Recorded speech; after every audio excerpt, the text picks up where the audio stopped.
Oh, good. You're still awake. What's the matter?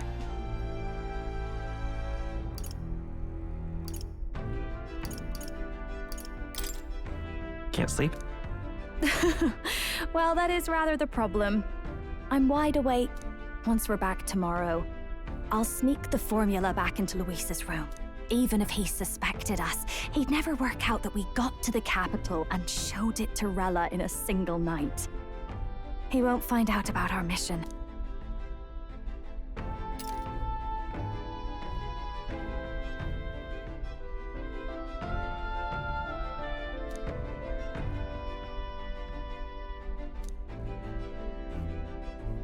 You know, I'm a bit surprised. I thought I was fine doing all that infiltration at Luis's place. Turns out I wasn't. Finally having others who know the truth, and having gotten to see my sister. I didn't realize how exhausted I am, and you personally saved me from danger back there. I'm terribly grateful to you. You're lucky, really. I'll have you know I'm rarely this candid. That's the forbidden text you mentioned in Luis's room, is it? I've seen him reading it from time to time. What's it like? Can I read a bit of it?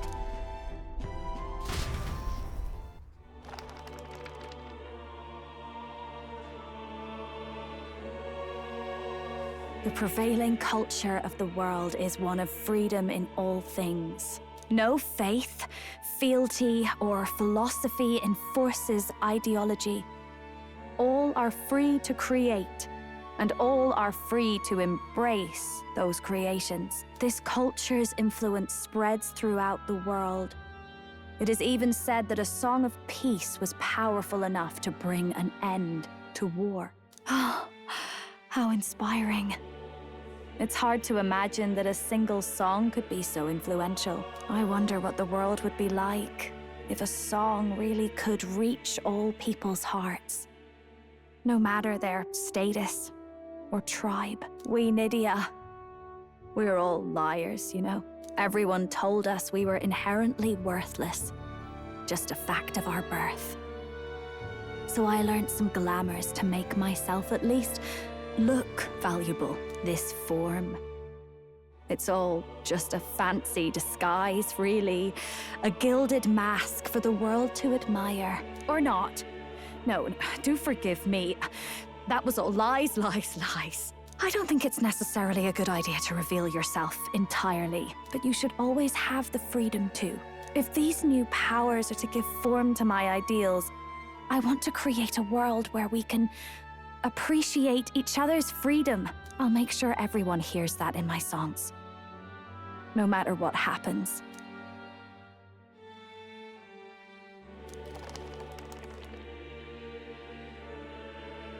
Time marches on, and the age of a new king draws nearer.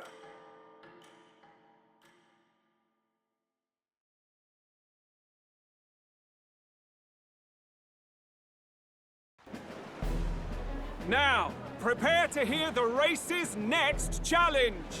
Let's find out where our fierce competitors are bound. To recap, the 20 candidates with the current highest approval on the King's Rock will be the only ones to proceed. All others will be disqualified. I'd say the results of the exhibition are sure to have spread by now. Let's have a look at the standings, shall we? In first place, the undisputed winner, Bane of Sea Monsters and Savior of the People, our very own Sanctifex Forden! And the traitor Luis in second, despite not actually being in the race. But in third, we have the warrior monk captain, Master Kido! Furthermore... In the end, everyone but Luis is just representing the Sanctus Church. What's your point? I dare say that's a relief. We'll finally be done with all this chaos. A return to normalcy. Ha! Normalcy. Funny how it's only the rich who miss how things used to be. But now Count Luis has the people behind him. He'll save the common man. Yes, we're all keeping our ears out for a response from Luis's faction, but we do have one standout who's seen a stunning jump in popularity since the exhibition. The lad responsible for exposing the sins of the Sanctoress Joanna. Valiant human slayer. Yes, it's the young elder. Right! Wasn't expecting that one. Nameless to famous in a single night. Just like that, he's in the top 20. Oi, crier man, where's the windbag? The one what acted all high and mighty over a tiny human head. Who? Oh, right, that Gladell or something. No sign of him, probably saw the writing on the wall and dropped out. So it really was all talk then? The disgrace to the Roussan, hiding his inadequacy behind Luis's authority. But the boy candidate isn't the only one in the spotlight. We've a rising star by the name of Katharina. Some big ideas, that girl. I hear she plans to put a price on every wealthy head if she takes the throne.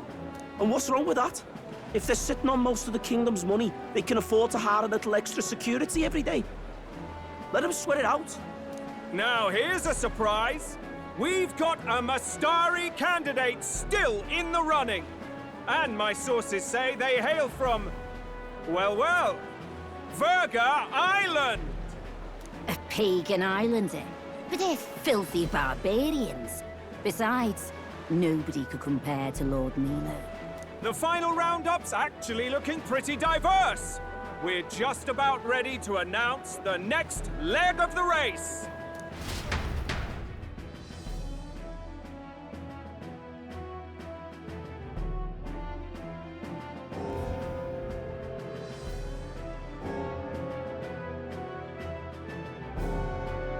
And that's the bell! Thank you for waiting, ladies and gents. It's time to begin the second round of the tournament for the throne! First of all, congratulations to the 20 who have won their places on the King's Rock. You are now officially the winners of the first round. Let's give them a hand! No sign of Luis. Even if he does plan to take over, suppose he's still not eager to play by their rules. I haven't seen Juna this morning either. I heard some nobles say she had a job suddenly come up. Better that the audience doesn't see her with us, anyway. Now, at long last, we are ready to announce their next challenge. This time, the task for the candidates is recovering and offering a divine relic! What? A relic? Don't worry, we're happy to explain everything. You'll not want to forget this, so we've arranged for you to hear it from an unforgettable voice. To tell us more, please welcome to the stage our guide, our songstress, the lovely Lady Juna! Her sudden obligation revealed, I suppose. Chosen heroes! Your next destination is Altaberry Heights, the capital of the Principality of Montario. You are to gather there by the deadline, with a divine relic in hand to offer the Sanctus Church. Tragically, there are still heathens in this land who choose to reject sanctism. They care nothing for salvation. They cling to strange idols, calling them divine relics, believing them gifts from their eldritch gods. But their rituals are unstable, and their relics just primitive magic tools. It is time we put an end to this misguided witchery. Take these relics from the pagan's grasp and bring them to the birthplace of sanctism, Altaberry Heights in Montario. Please deliver them to their rightful place in God's hands. May all our aspiring heroes be blessed with good fortune and the favor of God. I pray for your success.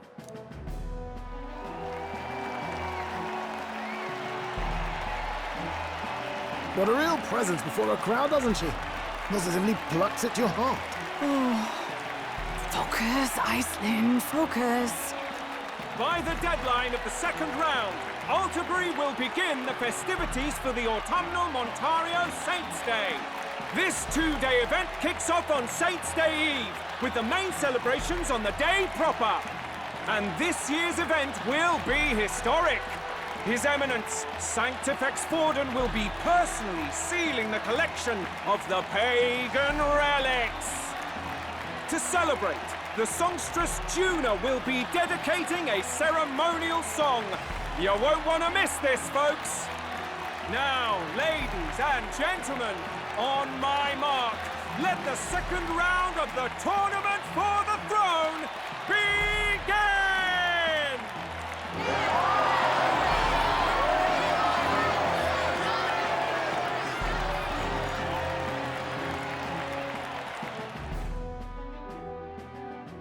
They're unabashedly ordering them to steal relics from pagan land now. That's plunder. They would steal our very culture. That candidate's a Mustari. Small wonder he's so aghast. Forden's stooping to a new low.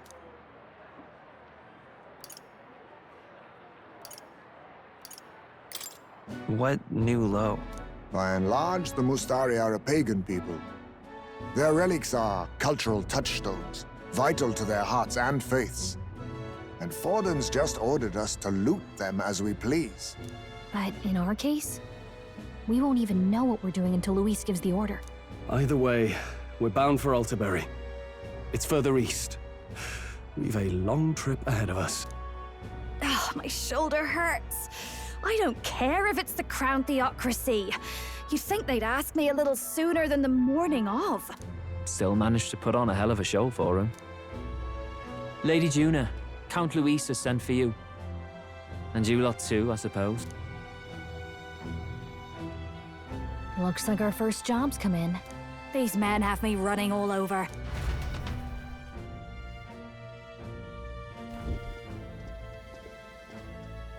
We're back, Lord Luis.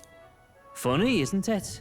Since the Gladell incident, you've been inseparable from this gang. Well, one has to keep one's chauffeur in line, don't you think?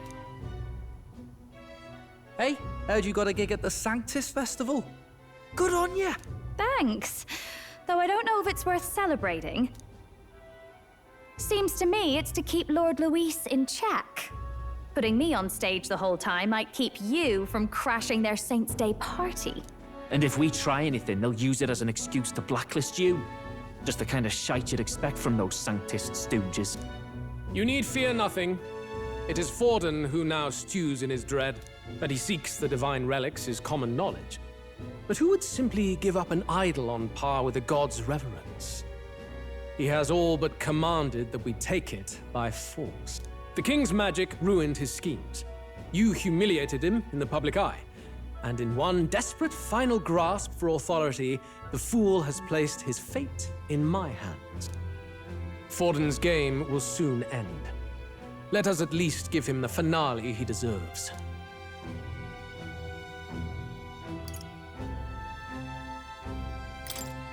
What do you mean, a finale? What?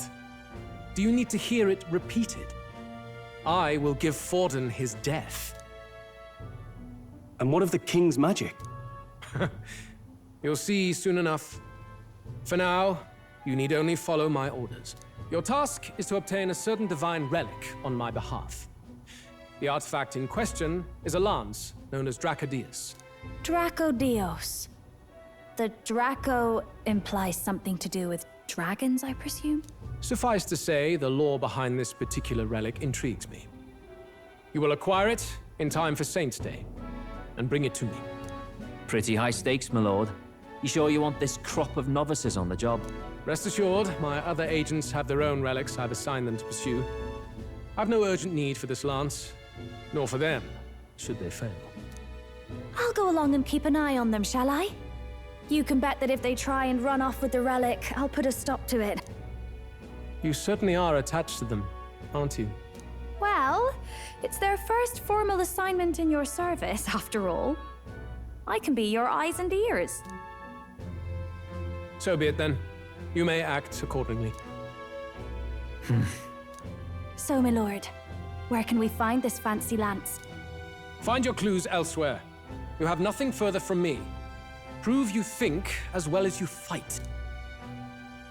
May we both find success in the pursuit of our shared vision.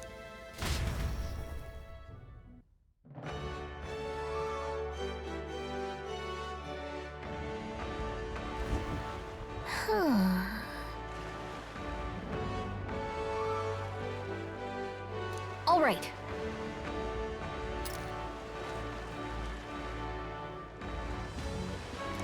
Oi there! All right then.